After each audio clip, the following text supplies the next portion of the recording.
Hello दोस्तों, welcome to my YouTube channel MR classes.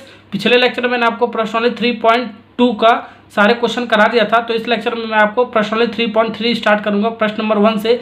तो निम्न रैखिक समीकरण युग्म को प्रतिस्थापन विधि से हल करना है। ठीक है, ये जो आपका रैखिक समीकरण युग्म दे रखा है, आपका 2 चर वाले रैखिक समीकरण युग्म दे रखा है। प्रश्न नंबर 1 में 6 पार्ट है आपका। इसमें क्या दे रखा है आपका 2 चर वाले रैखिक समीकरण युग्म दे रखा है। ठीक है, अब हमें हल करना है इसे कौन सी विधि से हल करना है, हमें प्रतिस्थापन विधि से हल करना है। प्रतिस्थापन विधि से हल करने का क्या मेथड है मैं इस क्वेश्चन में ही आपको सिखा दूंगा। ओके, तो चलो स्टार्ट करते हैं प्रश्न नंबर 1 का पहला पार्ट।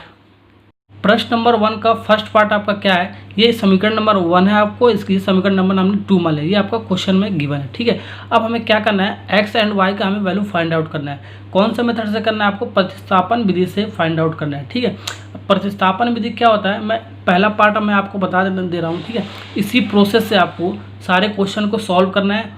इजी तरीके से आपका क्वेश्चन बन जाएगा। ठीक है, और कोई मेथड आपको अप्लाई करने की जरूरत नहीं है। यही प्रोसेस आपका स्टेप बाय स्टेप अगर हर एक क्वेश्चन में सॉल्व करोगे तो लग जाएगा आपका। ठीक है ना, तो देखो अभी समीकरण नंबर 1 मान लिया, इसको हमने समीकरण नंबर 2 मान लिया। ठीक है, ऐसे ही आपको मानना है। ठीक है, अब हम समीकरण 1 से करेंगे।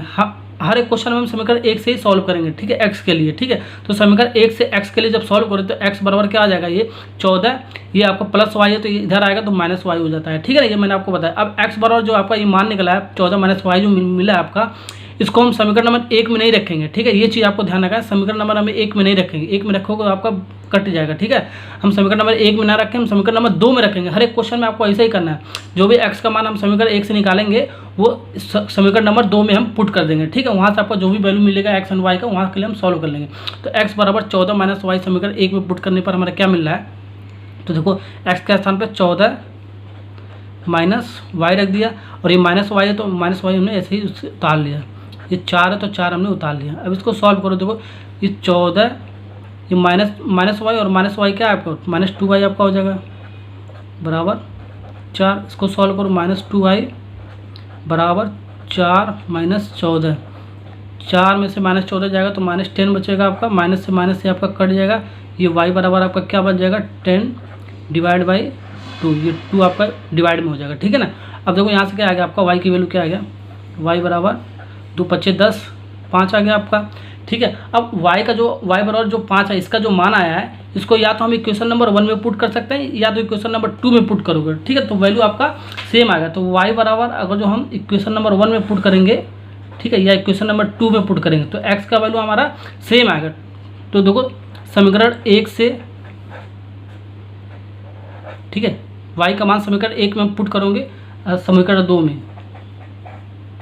ठीक है, या तो देखो y बराबर 5 समीकरण 1 में रखने पर, ठीक है, y बराबर 5 समीकरण 1 में रखने पर, y बराबर 5 समीकरण 2 में रखने पर। ठीक है, ये चीज़ आपको ध्यान रखना है, समीकरण 2 में रखने पर। ठीक है ना, अब देखो y बराबर 5 समीकरण 1 में रखोगे तो आपका क्या मिलेगा, देखो ध्यान रखो, तो 1 में रख रहे हो ना, तो देखो x के स्थान पे x रख दिया हमने, y आपका क्या है 5 है तो हमने 5 रख दिया।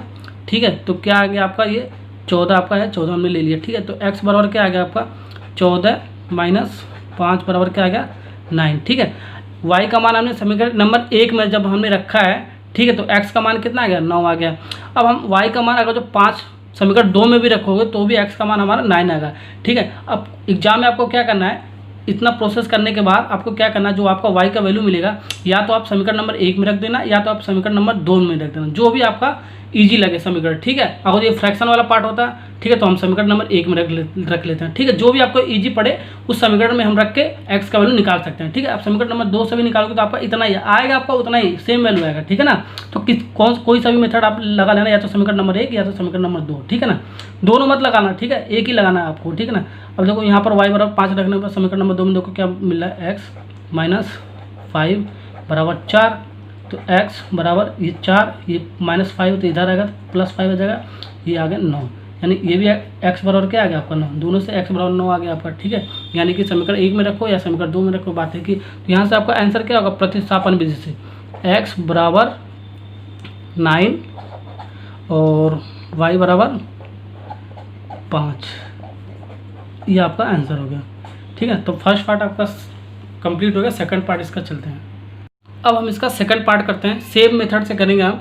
तो देखो s माइनस टी बराबर 3 दे रखा है, इसको हमने समीकरण 1 मान लिया। ये वाला इक्वेशन दे रखा है, इसको हमने समीकरण नंबर 2 मान लिया, ठीक है। अब हम क्या करते हैं, समीकरण नंबर 1 से सॉल्व करते हैं, ठीक है।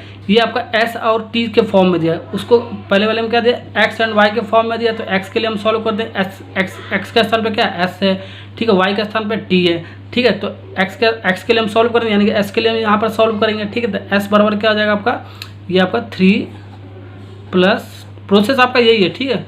कोई भी वेरिएबल दे आपको, जो पहला वेरिएबल होगा उसके बराबर के टर्म्स में हम लिख लेंगे, सॉल्व कर लेंगे। वो वाला जो समीकरण 1 से जो हम सॉल्व करेंगे, उन समीकरण नंबर 2 में रख लेंगे, वहीं से हम वैल्यू फाइंड आउट करेंगे, ठीक है। ये सबसे ईजी तरीका है आपका, ठीक है ना। अब देखो s बराबर ये 3 प्लस टी मिल गया आपका, ये वाला नया इक्वेशन मिल गया, ठीक है। s बराबर ओके। अब s का मान हम समीकरण नंबर 2 में रख देंगे, ठीक है। 2 में रखने पर क्या मिल रहा है आपका, तो s बराबर क्या आपका 3 प्लस टी, हमने 3 प्लस टी ले लिया, डिवाइड बाई 3 है तो 3 ले लिया। टी का वैल्यू हम t/2 हमने वैसे उतार लिया, बराबर 6 हमने ऐसे उतार लिया। अब इनके 3 और 2 का हम एलसीएम लेंगे तो कितना आ जाएगा आपको, 6 आ जाएगा। एलसीएम लेने का मेथड मैंने आपको बता रखा है, ठीक है। अब देखो 3 दूनी 6, यानी कि 2 इधर आ जाएगा, 2 3 प्लस टी लिख सकते हो, ये 2 3 6, यानी कि 3 इंटू टी लिख सकते हो, ये बराबर 6। ये 6 इधर जाएगा तो क्या आ जाएगा आपका 36 हो जाएगा।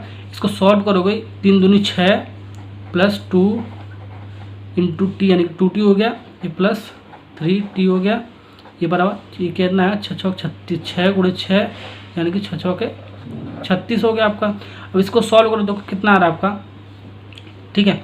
ये 2t 3t 5t आ गया आपका, और ये 36 माइनस 6 यानी कि 30, यानी कि क्या आ गया, t बराबर क्या आ गया आपका यहाँ पर 30/5, यानी कि क्या आ गया 6 आ गया आपका।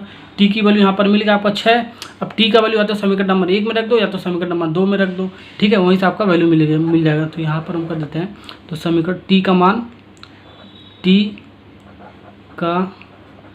मान समीकरण 1 में रखने पर, 2 में भी रखोगे तो भी आपका टी जो आपका मान आएगा, एस का जो मान आएगा सेम आएगा, ठीक है। लेकिन टी 2 में क्यों नहीं रखेंगे, क्योंकि ये 2 फ्रैक्शन वाला पार्ट है, ठीक है, भिन्न वाला पार्ट है।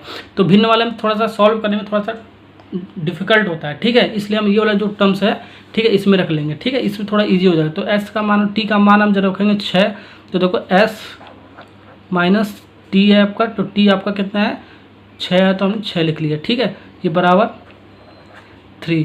तो s का मान आपका 9 आ गया, ठीक है। अतः आपका क्या मिलेगा, इसलिए क्या मिलेगा आपका s बराबर 9 मिल गया और t बराबर 6 मिल गया। ये आपका प्रतिस्थापन विधि से सलूशन हो गया, ठीक है। s और t का वैल्यू हमने फाइंड आउट कर लिया, ओके। जो भी आपको चर राशि दिया रहेगा वही हम वैल्यू फाइंड आउट कर लेंगे, ठीक है ना। अब हमारा इस समीकरण नंबर 2 से भी अगर सॉल्व करते t का मान रखकर, तो भी आपका s बराबर 9 ही आता, लेकिन थोड़ा सा वो डिफिकल्ट हो जाता, फिर एलसीएम वगैरह आपको लेना पड़ता है, सॉल्व करना पड़ता है, ठीक है ना, ओके। अभी आपका सेकंड पार्ट भी कंप्लीट का, इसका थर्ड पार्ट करते हैं, ठीक है। तो समीकरण 1 से, यानी कि इसको हमने समीकरण 1 मान लिया, इसको हमने समीकरण 2 मान लिया, ठीक है, जो आपका क्वेश्चन में गिवन है। अब समीकरण 1 से y के लिए, इस बार हम क्या कर रहे हैं, y के लिए सॉल्व करें, y वाला पक्ष एक तरफ ले जाना, x वाला टर्म एक तरफ ले जाना, ठीक है। इस बार हम y के लिए सॉल्व कर रहे हैं, ठीक है। अगर जो x के लिए करोगे तो भी आपका सही आएगा, जो हम x के लिए कर रहे हैं तो भी आपका सही आएगा, ठीक है।